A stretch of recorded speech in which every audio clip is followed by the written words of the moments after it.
සියලු දෙනා සාදරයෙන් පිළිගන්නවා මාරය හමුවට. ඒ වගේම ලැබුවා වූ නව වසර ශෝක පරිදේව දුක්ඛ දෝමනස්ස වලින් මිදිච්ච අවුරුද්දක් වෙන්න කියලා ප්‍රාර්ථනා කරනවා. අද කතාව පටිච්ච සමුප්පාදය සම්බන්ධව. බුදුන් වහන්සේ පටිච්ච සමුප්පාද දේශනාව ඇතුලේ මොකද්ද දේශනා කරන්නේ? මොකද්ද කියන්න උත්සාහ කරන කාරණාව? ඒ තමයි සත්වයා කොහොමද මේ දුකටපත් වෙන්නේ? සත්‍යය දුකටපත් වෙන ආකාරය ස්ටෙප් බයි ස්ටෙප් බුදුන් වහන්සේ පටිච්ච සමුප්පාද දේශනාව ඇතුලේ විස්තර කරනවා. සත්‍යය දුකටපත් වෙන යාන්ත්‍රණය මොකක්ද කියලා බුදුන් වහන්සේ ස්ටෙප් බයි ස්ටෙප් මේ පටිච්ච සමුප්පාද දේශනාව ඇතුලේ විස්තර කරනවා. ඒක තමයි පටිච්ච සමුප්පාද දේශනාව කියලා කියන්නේ. මෙන්න මේ පටිච්ච සමුප්පාද දේශනාව අවබෝධ කරගන්න නැතුව ඔයාට ඔයාගේ දුක නැති කරන මාර්ගය විවර කරගන්න හම්බෙන්නේ නැහැ. ඔයා අනිවාර්යෙන්ම පටිච්ච සමුප්පාදය අවබෝධ කරගත යුතුමයි. එහෙනම් මෙන්න මේ වීඩියෝ එක ඔයාට මේ වීඩියෝ එක අවසාන වන තෙක් රැඳී ඉන්න.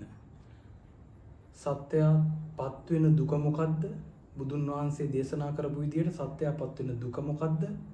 මෙන්න මේ දුකට සත්‍යයපත් වෙන්නේ කොහොමද කියලා ස්ටෙප් බයි ස්ටෙප් ඔයාට අවබෝධ කරගන්න පුළුවන් වෙයි. ඒ වගේම මෙන්න මේ දුක නැති කරන්නේ කොහොමද කියලා මේ වීඩියෝ එක අවසානයේදී කියලා දෙන්නම්. වීඩියෝ එකත් එක්ක දිගටම රැඳී ඉන්න. මෙන්න මේ පටිච්ච සමුප්පාද චක්‍රය. එහෙම නැත්නම් සත්‍යය දුකටපත් වෙන යාන්ත්‍රණය අවබෝධ කරගන්න කලින් ඔයා අවබෝධ කරගත යුතුම දෙයක් තියෙනවා. ඒ තමයි මොකද්ද මේ දුක? බුදුන් වහන්සේ දේශනා කරපු සහ සත්‍යය මොහොතින් මොහොතපත් වෙන දුක මොකද්ද කියලා ඔයා අවබෝධ කරගන්න ඕන මුලින්ම. අපි බලමු මොකද්ද මේ දුක කියන්නේ කියලා. මම ඔයාගේ මුලින්ම ප්‍රශ්නයක් අහන්නම්. ඒක තමයි බුදුන් වහන්සේ දුක නැති කරාද නැද්ද? බුදුන් වහන්සේ දුක නැති කරාද? මේකට උත්තර දෙකක් දෙන්න පුළුවන්. එක්ක ඔව් එක්ක නෑ. ඔයාගේ උත්තරේ නෑ කියන එක නම. ඒ කියන්නේ බුදුන් දුක නැති කරා කියලා ඔයා විශ්වාස කරන්නේ නැත්තම් මේ වීඩියෝ එක ඔයාට නෙමෙයි. ඔයා මේ වීඩියෝ එක බලන එක නවත්තන්න. මොකද මම මෙතන කතා කරන්නේ බුදුන් දේශනා කරපු දුකක් සහ බුදුන් නැති කරපු දුකක් සම්බන්ධව. බුදුන් දේශනා කරපු දුක හටගන්නා යාන්ත්‍රණය සම්බන්ධව. ඉතින් බුදුන් දුක නැති කරා කියලා ඔයා විශ්වාස කරන්නේ නැත්තම් මේ වීඩියෝ එක ඔයාට වැඩක් නැහැ. ඔයා මේ වීඩියෝ එක බලන එක නවත්තන්න. හරි. දෙවෙනි කොටස. බුදුන් දුක නැති කරා කියලා විශ්වාස කරන කොටස. ඔයා විශ්වාස කරනවා නම් බුදුන් දුක නැති කරා කියලා මේ වීඩියෝ එකට මේ වීඩියෝ එකත් එක්ක දිගටම රැඳී ඉන්න. දුක කියන්නේ මොකද්ද? දුක නැති කරන මාර්ගය. ඒ වගේම දුක හටගන්නා යාන්ත්‍රණය. දුක නැති කරන යාන්ත්‍රණය. ඒ ඔක්කොම මේ වීඩියෝ එක අවසාන වෙද්දී ඔයාට දැක ගන්න දැනගන්න පුළුවන් වෙයි. අපි යන් ඉස්සරහට. මම ඔයාගෙන් අහන දෙවෙනි ප්‍රශ්නේ. බුදුන් දුක නැති කරා නම් බුදුන් දුක නැති කරේ කොයි වෙලාවේද? බුදු වෙන වෙලාවේද? එහෙම නැත්නම් බුදු වුණාට පස්සේද? එහෙම නැත්නම් මැරෙන වෙලාවේද? බුදුන් දුක නැති කරේ කොයි වෙලාවේද? බුදුන් දුක නැති කරේ බුදු වෙන වෙලාවේ. ඇසතු බෝරුක මුල වෙසක් පුන් පොහොය දිනේ දවසේ අලුයම් කාලේ බුදු වෙන වෙලාවේ තමයි සියලු දුක් නැති කරේ. දුක නැති කරේ බුදු වෙන වෙලාවේදී. මැරෙන වෙලාවේදී නෙමෙයි. මැරෙන වෙලාවේදී කරන්න පුළුවන් කිංගිඩියක් නැහැ. කරපු හැමදේම බුදුන් කරේ බුදු වෙන වෙලාවේදී. ලෝකෝත්තර වෙලා ආලෝක උදපාදි වෙලා දුක නැති කරේ බුදු වෙන වෙලාවේදී. හරි. එහෙනම් බුදු වුණාට පස්සේ බුදුන්ට දුක දැනෙන්න පුළුවන්ද? නෑ.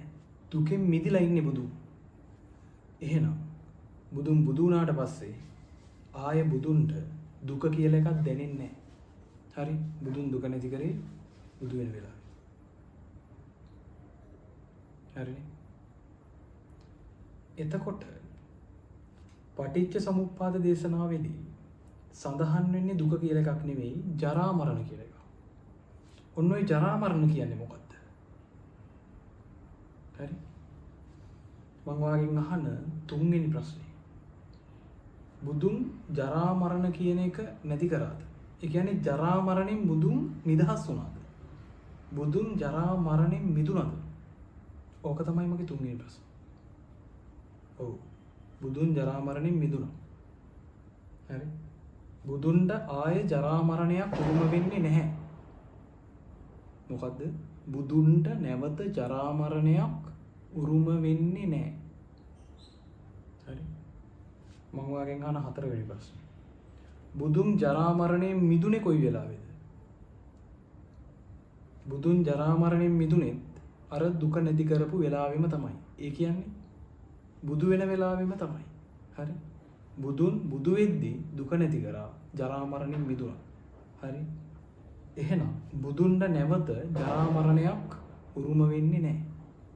බුදුන්ට දුක උරුම වෙන්නේ නැහැ වගේම බුදුන්ට නැවත බුදුනායින් පස්සේ ජරා මරණයක් උරුම වෙන්නේ. හරිද? අපි එහෙනම් කතාවට යමු.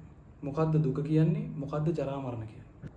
ගොඩක් හාමුදුරුවෝ පටිච්ච සමුප්පාද දේශනාව විස්තර කරද්දී කියන්නේ ජරා මරණ කියලා කියන්නේ වයසට ගිහිල්ලා මැරෙන එකට. ඉතින් බුදුන් වහන්සේ වයසට ගිහිල්ලා මැරුන්නේ නැද්ද?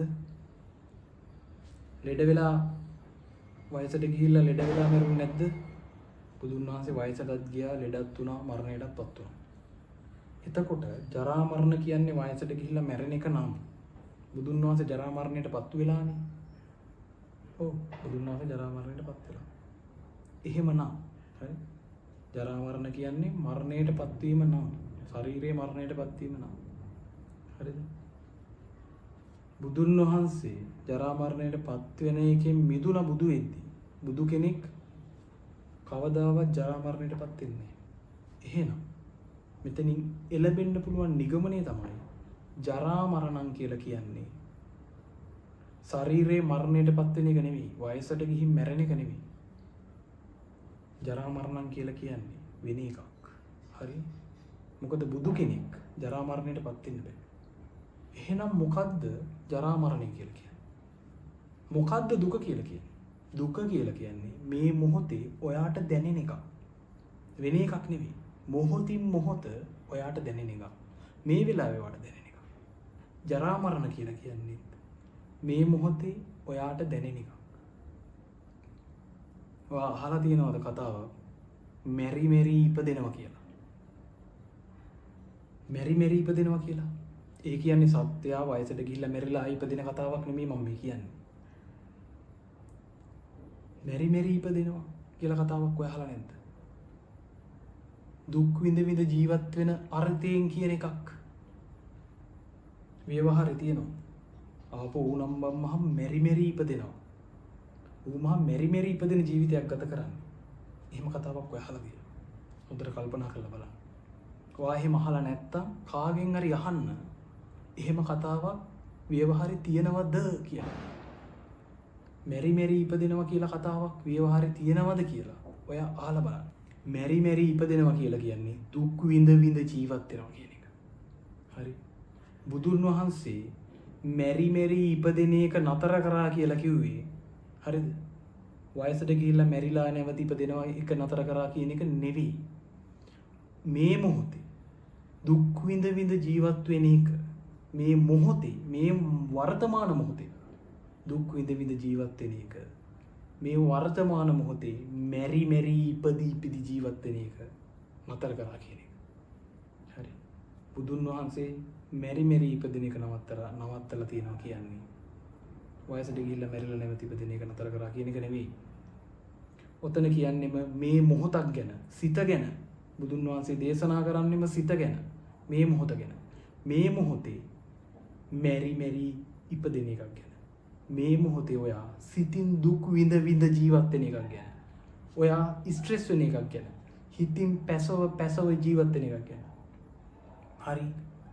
මොකද ජරා මරණ කියලා තියෙන හැම තැනකම ත්‍රිපිටකයේ තියෙනවා ශෝක පරිදේව දුක්ඛ දෝමනස්ස කියලා එකක්. ජරා මරණ ශෝක පරිදේව දුක්ඛ දෝමනස්ස. ඔය සෙට් එකම එකට තියෙන්නේ. හරි. ජරා මරණ ශෝක පරිදේව දුක්ඛ දෝමනස්ස. හරි. ඔය ජරා මරණ ශෝක පරිදේව දුක්ඛ දෝමනස්ස කියලා කියන්නේ මේ මොහොතේ හිතට දැනෙන දුක. හරි. ශෝක පරිදේව දුක්ඛ දෝමනස්ස මේ මොහොතේ හිතට දැනෙන ඒවා ඔය. හරි. ශෝකේ දැනෙන්නේ මේ මොහොතේ හිතට. පරිදේව දැනෙන්නේ මේ මොහොතේ හිතට. දුක්ඛ දැනෙන්නේ මේ මොහොතේ හිතට. දෝමනස්ස දැනෙන්නේ මේ මොහොතේ හිතට. හරි. ජරා මරණ දැනෙන්නේ මේ මොහොතේ හිතට. ජරා මරණම් කියලා කියන්නේ මෙරි මෙරි ඉපදිනවා කියන එක. හරි. මෙරි මෙරි ජීවත් වෙනවා කියන එක. මරණම් කිව්වේ මෙරි මෙරි. ජරා කියලා කිව්වේ ජීවත් වෙනවා කියන එක. හරි.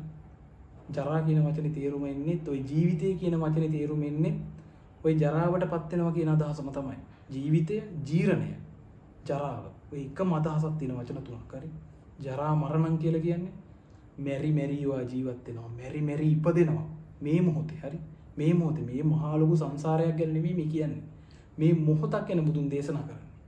හරිද? මේ මොහොතේවා මෙරි මෙරි ඉපදෙන එකක් ගැන කියන්නේ. හරි. ඔයා මෙරි මෙරි ඉපදෙන එක නවත්තන්න. බුදුන් අතර කරේ ඒක. මේ මොහොතේ මෙරි මෙරි ඉපදෙන එක. මේ මොහොතේ ශෝක පරිදේව දුක්ඛ දෝමනස්යන්ට ඔයා ගොදුරු වෙන එක. හරි. මේ මොහොතේ ඔයා ස්ට්‍රෙස් වෙන එක. මේ මොහොතේ හිතින් පැසව ජීවත් වෙන එක. ඒක තමයි ජරා මරණ කිව්වේ. ඒක තමයි දුක්ඛ කිව්වේ. වෙන එකක් නෙවෙයි. ඒක මුලින්ම ඔය අවබෝධ කරගන්න. බුදුන් කිව්වේ මේ මොහොතක් ගැන. මේ මොහොතේ දුකටපත් වීමක් ගැන. මේ මොහොතේ දුකෙන් මිදෙන එකක් ගැන. මරුණායින් පස්සේ දුකෙන් මිදෙන කතාවක් නෑ. මොකද බුදුන් වහන්සේ දුක නැති කරේ බුදු වෙන වෙලාවේ. හරි.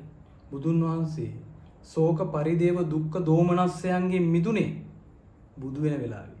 බුදු වුණායින් පස්සේ බුදු කෙනෙක් ආයේ කවදාවත් දුකටපත් වෙන්නේ නැහැ. බුදු වෙච්ච වෙලාවෙන් පස්සේ බුදු කෙනෙක් කවදාවත් ශෝක පරිදේව දුක්ඛ දෝමනස්ස වලටපත් වෙන්නේ නැහැ. බුදු වුණායින් පස්සේ බුදු කෙනෙක් කවදාවත් ජරා මරණ වලටපත් වෙන්නේ නැහැ. හරි.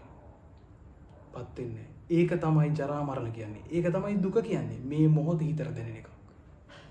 වෙන දෙයක් නෙවෙයි. හරි. ඒක අවබෝධ කරගන්න. හිතන්න. හරි.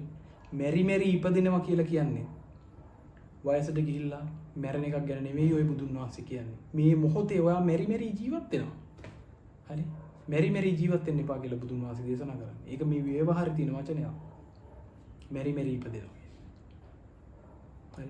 ඔන්න ඕකෙන් තමයි මිදෙන හැටි බුදුන් වහන්සේ කිව්වේ. හරිද? ජරා මරණ කියලා කියන්නේ මේ මොහොතේ ඔයා හිතින් පැසව හරි දුක් විඳ ශෝක පරිදේව දුක්ඛ දෝමනස්යන්ට ගොදුරු වෙවි මේ මොහොත ගත කරන එකට. ඕක තමයි ජරා මරණ. වෙන දෙයක් නෙවෙයි.